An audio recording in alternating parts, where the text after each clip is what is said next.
Children of the internet, what we have here is a moonshot. How you doing? Joe here. And the dog. And today we're taking a look at a gun that I've actually wanted for a while. I reached out to them. They were very busy with influencer samples already, so they didn't have one available for me. But my buddies down at Middletown Firearms happen to have one in stock, so I said, okay. I traded a revolver I don't use, so thank you guys so much for coming along. You helped me buy that revolver at one point. It's just a revolver I never shot, so I figured, why don't we put that money into a gun we actually use? So what we have here is the Live Free Armory Apollo 11 2011 1911 double stack. Comes in a very nice box. Inside that box is a very nice bag. I meant very nice bag. The box is made out of cardboard. How can that be?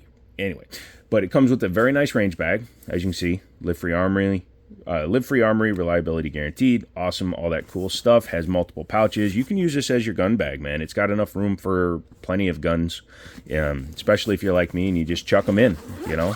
We can put 15, 20, 35 guns in this bad boy. But no, just kidding. This is the actual firearm. You've already seen some shorts and stuff from the range, but you will see a longer range video probably at the end of the week.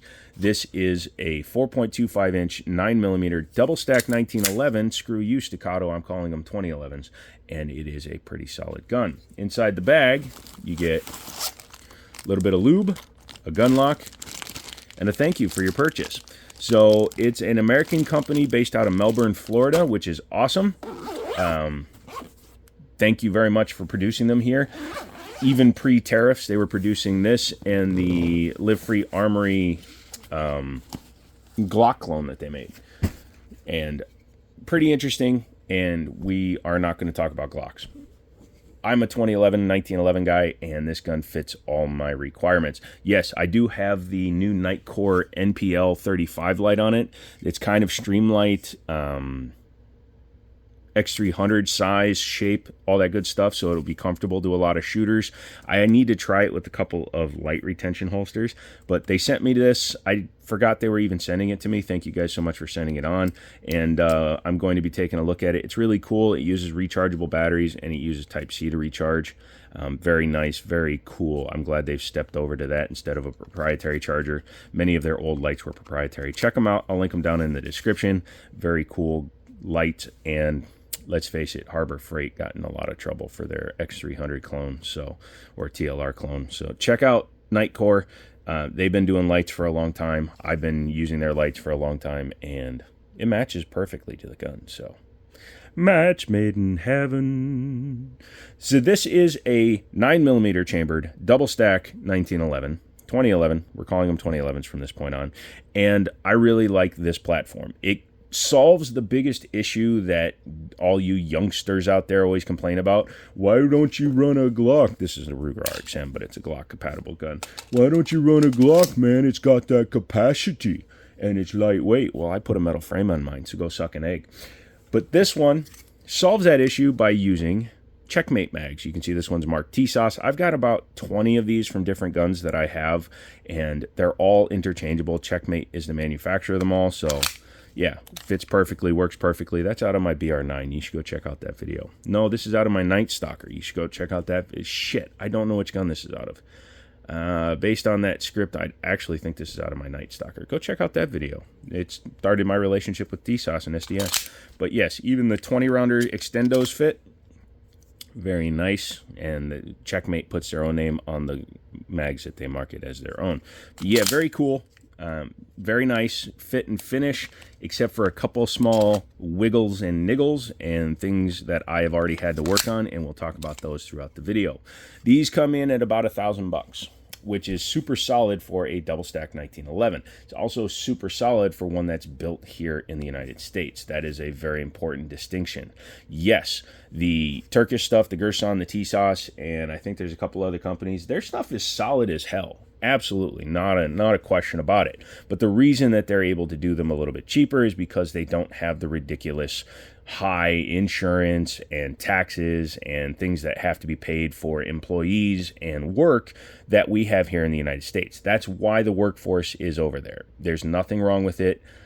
It's economics, kids. If everything had to be built at a certain place and they're paying exorbitant fees to do that, it makes those guns unobtainable. I'd rather have an obtainable gun, keep a US-based headquarters, which all those companies do, and then you can keep a lot of the money here.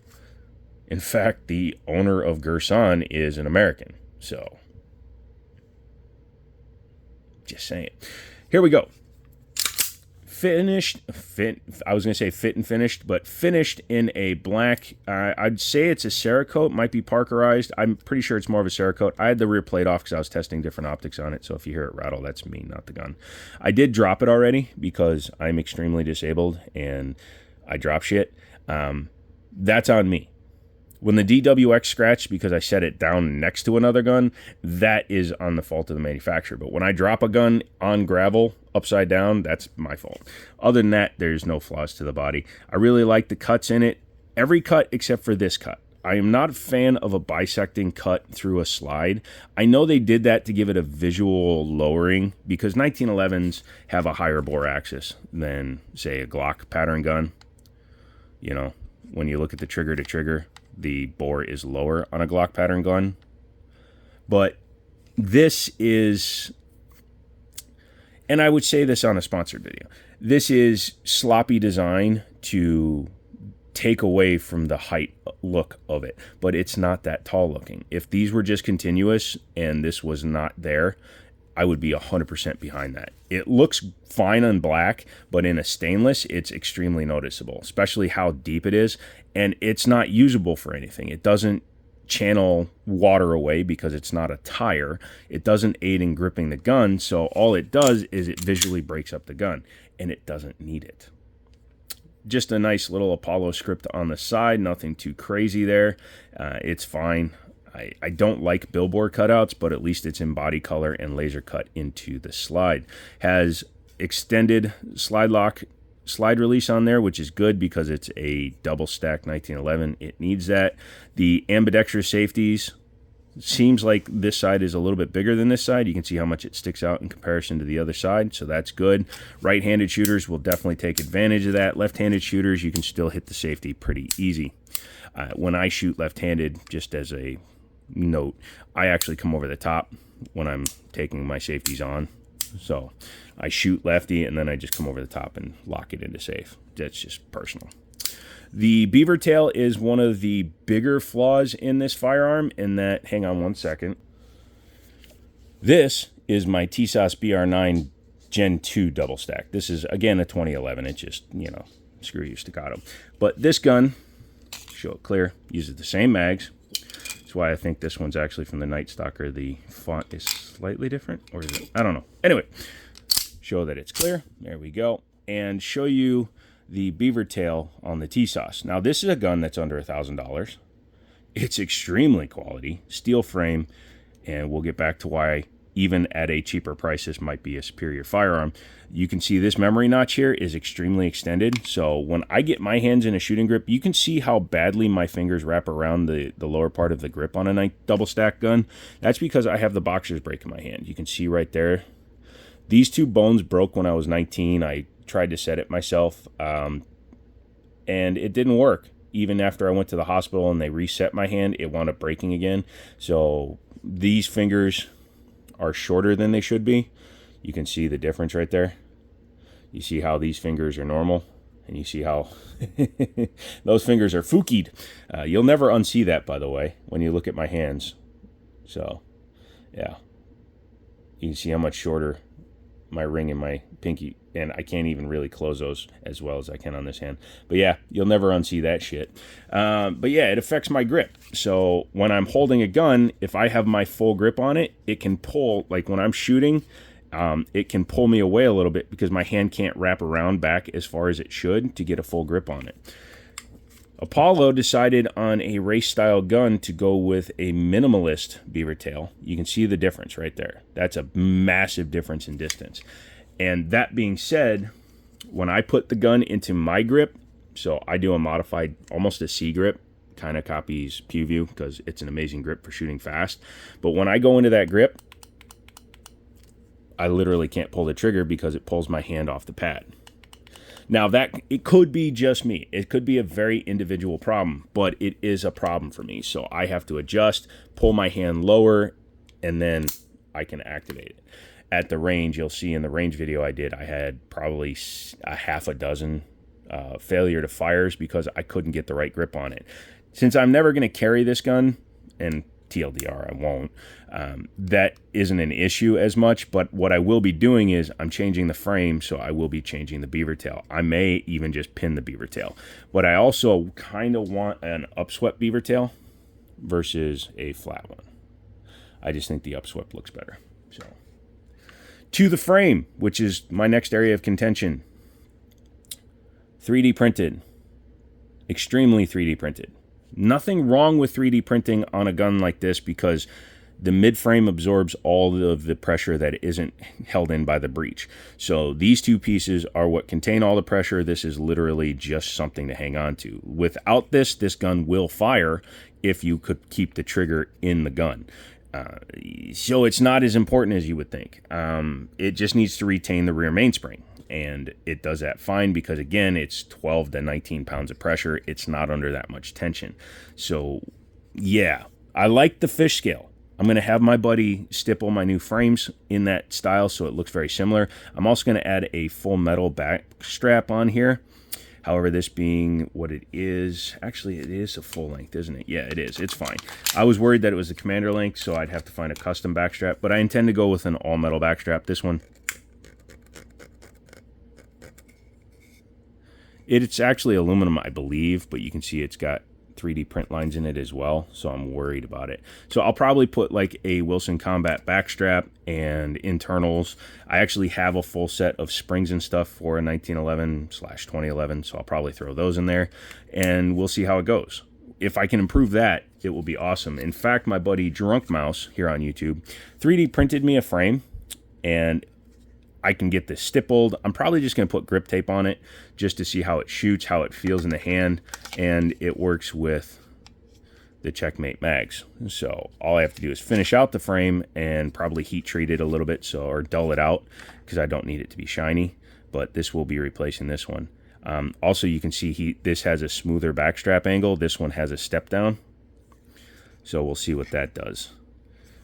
It does pull my hand a little bit more onto the gun, which may actually solve the backstrap problem. But yeah, that's going to get a custom stipple job and look really cool.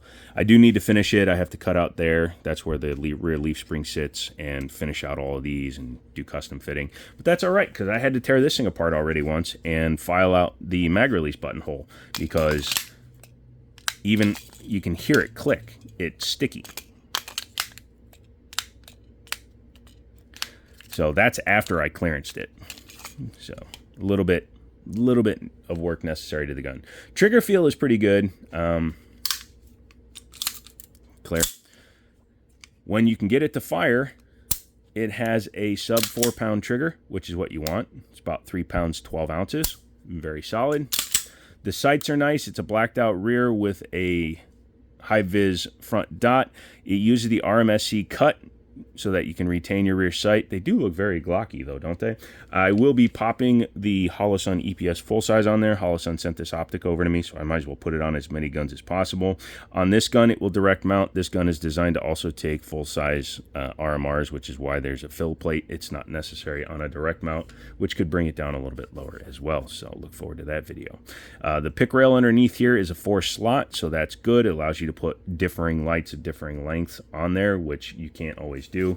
For example, some guns have a movable, or excuse me, some lights have a movable spot on them. So even though this only has one spot, I'm able to run this light specific because it can adjust the length of the light. So the light sits back into the trigger guard. I like it right there because you're next to the trigger guard. It gives me somewhere to put my fingers. So, by the way, that's a very bright light. What's next? We should probably do a takedown of it. I don't have my paper clip, so it might go flying. This uses a bull barrel setup, which is the new meta, the new preferred style for the 2011 world. It does make it easier to work on. You don't have the extra bushing, which can be a point of failure. It also allows them to make the barrel as thick as they want at the end. You can see how much metal there is. That's awesome. They did reverse crown it, so it's flushed and reverse crown, and it has the plug in it. Very beefy plug too. So let's go ahead and do that. What you need to do is you need to come back and to the takedown spot. Normally, if you're doing this and you have the pin in there, the spring will be compressed, so it's not going to go flying when you take the gun apart. This one may take flight, and I do apologize in advance. It is not the fault of the gun. It is my fault for forgetting the proper tool. I'm going to use a round to push out the slide lock because it's very tight in there.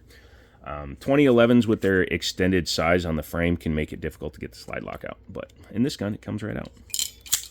Flip the gun over, and there's the spring going. Non-captive, which is preferable. It's literally what you want. You don't want a captive guide rod in here, because if you do that, then your gun is going to be locked into one spring rate, and the only way to solve it is to buy expensive springs. And sorry, the front plug is extremely tight because I haven't cleaned it since I shot it. But yeah, you'd be locked into buying complete guide rods and stuff versus just buying springs. You can get these springs anywhere. The factory spring that's in here ran perfect with 115 grain and 124, so I have no reason to change it. Then you can just take your barrel out. Comes out like a Glock. Just kidding. You just put your link down and slide it out the front. I have about 200 rounds through the gun so far, and it's holding up very well. 4.25 inch barrel uses standard locking lugs at the top. It just uses a different retaining system at the nose, that's all. But very thick, very nice. They could cut this out and make it a 45 or a 10 mil with no issues, should they decide to. As you can also see, this is a Series 70 gun, so there is no drop safety. We don't need those. We don't want those, especially in a competition style gun. When you have a drop safety, it just adds another point of complexity and a point of failure in the gun. So why would you do that? Let's see if we can get it back together without the paperclip. I might be forced to grab one, but thankfully, again, because it's a pretty light guide rod or spring in here, I think it's like a 12.5 pound or 12 pound spring. So it is actually able to be compressed and reinserted like that. Some of my guns, it has a super tight one that you can't do. Some of the ones where it's a retained, for example, this one, it's a 14 pound spring, I believe, or 15 pound mainspring up there. And if I did that with that one, it'd be much harder for me to put it back together. You as a standard normal human being might be better off than I am. Oh, let's take a look at the midframe real quick. So the midframe being made out of metal is good. It is a alloy. It is not a straight steel gun. That is fine, although it does feel a little bit. I'm going to have to double check that. I will put it in the comments if it is steel, but it does feel aluminium a bit to me, and it is cut where the slide rails would go through, so I'm going to stick to that, although it's got weight to it. No, it's also got a light on it though. Anyways, I'll put it down in the comment section because I'm not going to stop. Actually, yeah, no, we're not going to do that. Let's go ahead and reassemble it. Take your slide, take your frame, put it back together. This is a very choppy video. No, it's not. I barely stopped it twice. You didn't notice the other cut. If you can find the other cut, I will buy you a Lamborghini because there isn't another cut, even though you're going to insist there is. All right, so reassembly, you just got to start your slide lock slide release in there. You got to bring your slide back and push your slide lock slide release through. Super easy. Super simple. People that say these guns are hard to work on, you are estupido. But yeah, for a sub $1,000 gun, it has a lot of positives going for it. It does also have some negatives. The mag release, the feel of the grip module.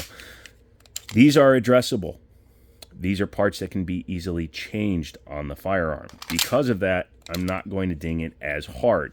If it was $1,500, I would expect it to have a much more polished frame on it. I would expect it to have a different beaver tail in it. But overall, for a sub $1,000 gun, it's pretty solid. Shoots good too. Again, I already took it to the range. So if you want to see that video, make sure you're subscribed because that will be coming out. Members, I'm starting to batch film again. If you're a member of the channel, you will get to see some of the videos a lot sooner than others.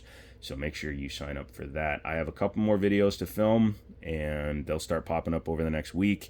I have cut the inventory in my store on purpose. I'm pretty much going to go online based because I want to focus on the YouTube side of things. So subscribe, follow along. It's going to start getting busier with guns, gun videos. Also my dog and a dude. Go sign up there. So come back for all of that. Thank you guys so much, and come back tomorrow for a live stream. I love you. I don't know what day this is. Who am I? That's my purse. I don't know you.